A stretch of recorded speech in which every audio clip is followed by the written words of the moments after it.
Security is being increased across South Florida today. Local 10's Alex Finney tells us about the safety measures being taken at Broward County Public Schools. Alex.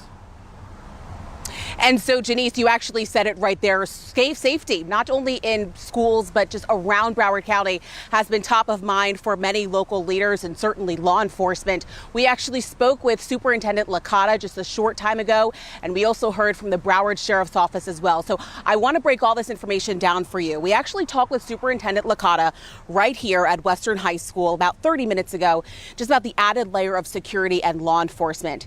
Now, the conversation that we had this morning came off the heels of a text message threat that we know was sent by a student at Lake Forest Elementary that put the school under a secure status just a short time ago. Now, we still don't know the contents of that message, but we were told that all students and staff are safe. Now, it also has been confirmed at this hour that school attendance numbers in Broward County are down today. The number is just higher than usual. I want you to take a listen to what Superintendent Licata had to say as he broke down some of the measures and some of the actions that they're putting in place right now to make sure that students and staff are safe.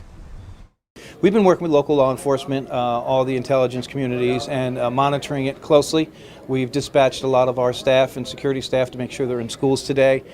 We recognize that every child walking through has got to be safe every single day, and some days there's a little more important than others. And today, with what's going on, we decided we were going to be extra safe today and monitor the situation.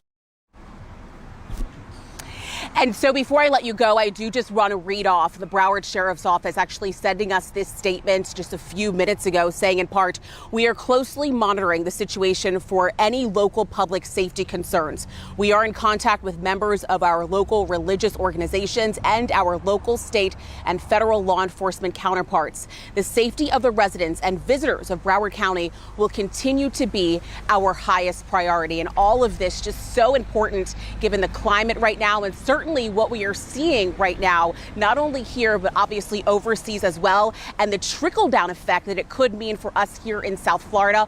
All of that in terms of the safety is continuing to be monitored. We, of course, are working this story. As soon as I do get more information, I'll let you know. We are hopefully going to hear from more residents today and hopefully some parents as well to kind of get their side of all of this and how they are feeling right now in this climate, given their kids in school. All of that coming up on later editions of Local 10 News. For now, that's the very latest live in Davie this afternoon. Alex Finney, Local 10 News. Alex, thank you for that update. Our coverage turns now to Local 10 News reporter Christina Vasquez, live in Doral. She tells us about the Miami-Dade Emergency Operations Center being partially activated today.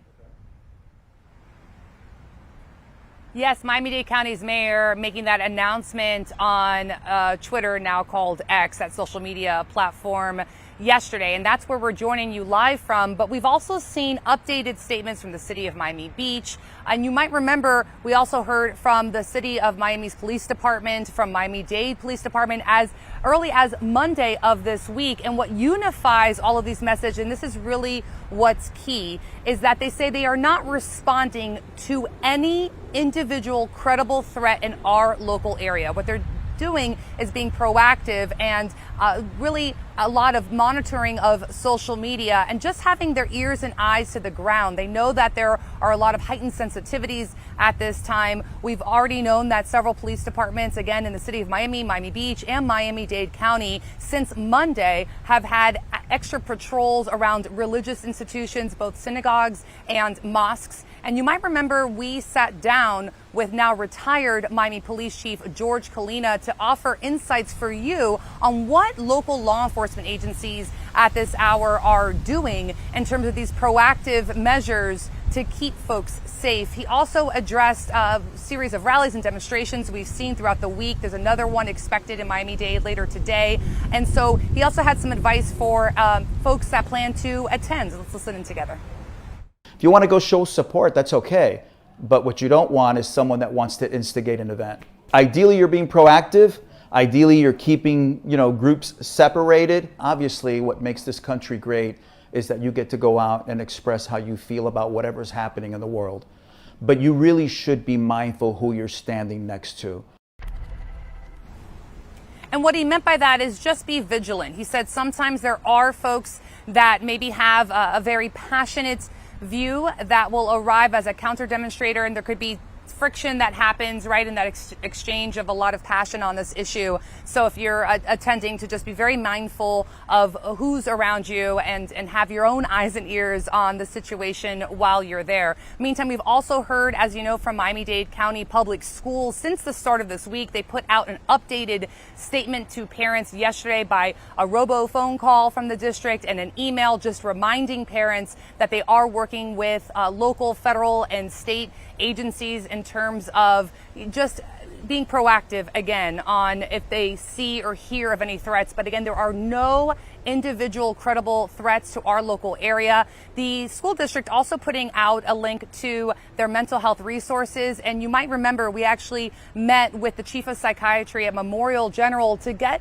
some advice from him for parents about how to help navigate these important but challenging conversations on this issue, especially since so many of our kids have access to social media apps where they might be bearing witness to some incredibly violent, emotionally difficult, graphic war video. So you want to go to our website, local10.com, and there we have that step-by-step advice. He really breaks it down for parents in a very helpful way on how to make them age-appropriate conversations. So what to say if your kid's, between 5 and 12 versus a teenager. So we have all of those resources for you on our website. Within the next half hour, we're going to be speaking to Miami-Dade County Mayor, drilling down a little bit more on what exactly a partial activation of Miami-Dade's Emergency Operations Center looks like when it's in response to international unrest. So, stick with us, and we'll have that coming up for you on Local 10 News at 3. For now, reporting live for you, I'm Christina Vasquez, Local 10 News.